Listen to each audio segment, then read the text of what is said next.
nothing beats leaving your comfort zone to really find yourself, and that's what I really learned when I moved to a different country. You know, when you're overseas, lain ng way of life to, you know, fine, it's a first world country, but you do everything yourself. Wala ka bulig, wala ka support, you know. So despite all of those challenges, yeah, I really enjoyed it. You know, I fell in love with Australia, and I made really good connections there with people who were invested in the same passion of me, which was film. Sa unang nga pagtanaw sang sine daw pang Hollywood ang kalidad, international standard, apang sa likod sang kamera, proud Pinoy ang mastermind. My name is CARLO LEDESMA. I was born here sa Bacolod. Nagtuon ko sa Lasal, Bacolod from prep hasta high school.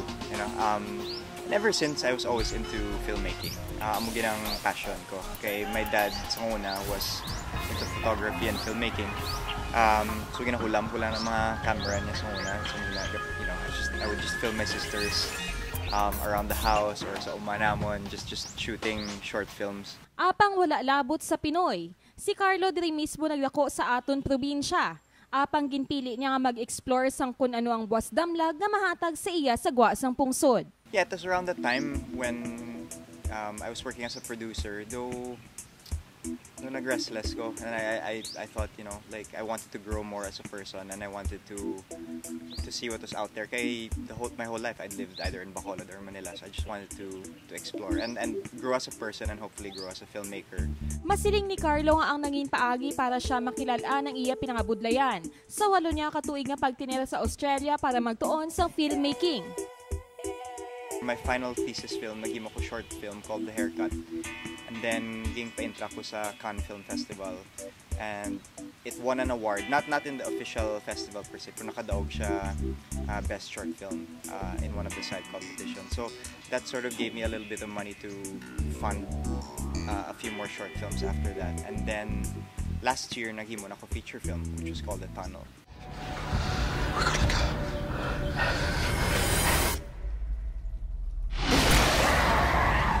Sa pihak sang iya mga gindagan, nangin mapainubuson man siya sa gihapon sa kung saliin siya nagsugod.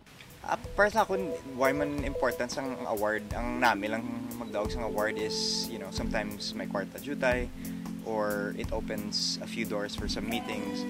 So I guess what I like about the aspect of winning an award is people take you more seriously. Like, you know, and you use that. Yeah, if kung makadaog ka award, you owe it to yourself to use that to get yourself into that next step.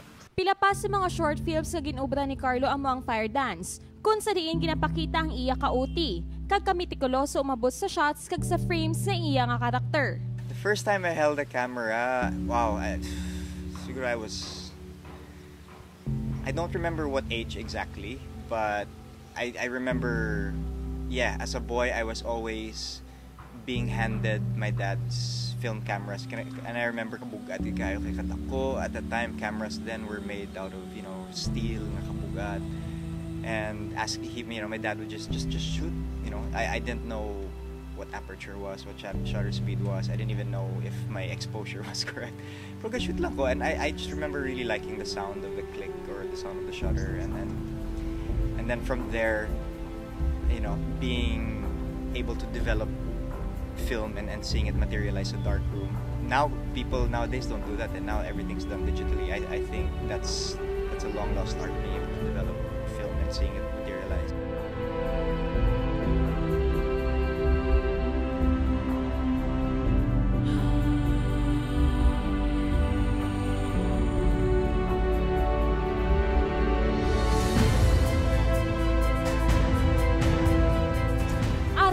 My Game teaser nga nagapakita naman sang kahilig sa mga Pinoy sa hampang basketball. Kung sa diin ang iya mga karakter ang mga dalagko kag mga kabataan nga kadalakihan diri sa pungsod. You know, thanks to my dad, and to, you know, to of course to another extent my mother also. Grabe ang support nila when they saw na hilig ko gid mga cameras. You know, they wouldn't buy me expensive cameras. In fact, they would give me old broken down cameras or hand-me-down cameras and just say, oh, ikaw kayo, or make it work, fix it. and I would use that. I would use the tools that they gave me. So they were never the parents to say, hindi lang mag-director o na kwarta.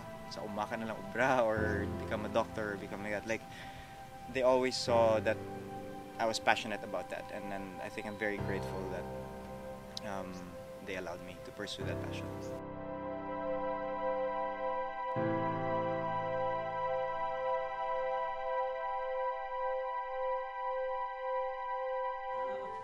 Then try to make up.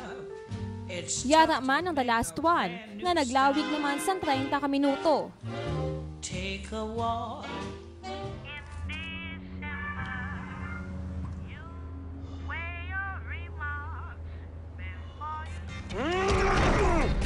That's all you ever want to do. If I were to make it,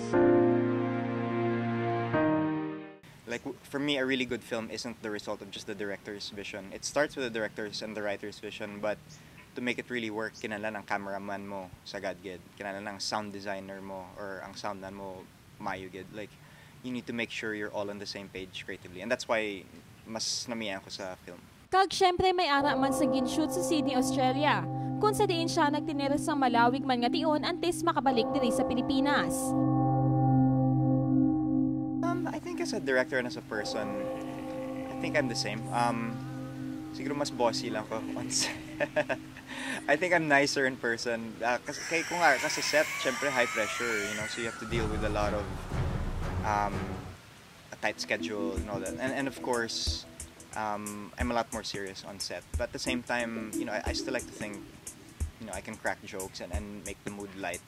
But I think the separation there is once the camera stops rolling, I tend to be just more fun, nicer. Started in San Francisco a few years ago, and thanks to the internet, the idea sort of took off, and then they just really suddenly spread from there. Subong may ara pa sa gihapon sa ginhandom nga proyekto si CARLO sa pihak sang tanan nga pagkilala nga sa iya ginhatag sa gwa sang pungsod. I keep telling my friends, amo ginang dream ko. I'm just trying to find the money and the resources to be able to make, you know, a personal film here. Like, set in Ilonggo, I don't want to shoot it in Tagalog. Gusto ko Ilonggo gidya with an Ilonggo crew, an Ilonggo cast. Kay, you know, I think ang talent di kadamo, kagang locations di, you know, are fantastic. So why not make a movie about Bacolod? You know, it's something I always wanted to do. And I mean, actually, may mga story ideas naman ko, but I'm just waiting for the right moment wherein I have enough resources to be able to make that happen.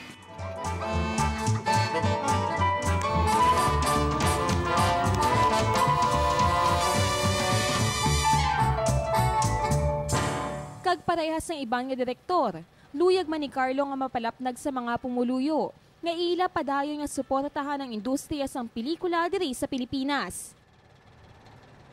yes, I think that's it. I think with my future projects, I hope people can see that I'm making an effort to get better.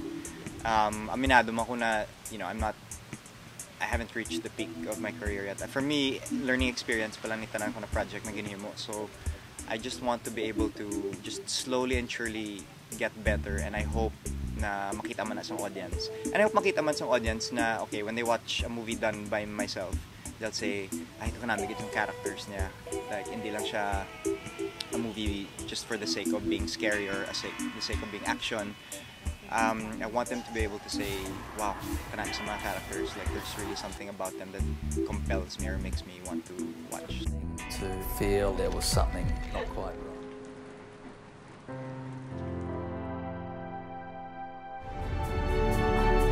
Gani CARLO LEDESMA, ikaw amon kinapabugal tungod sang imo dedikasyon kag sang dungog nga imo ginhatag sa aton probinsya.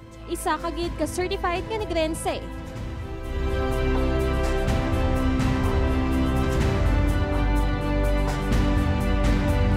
Katherine Valencia para sa Isyu Subong.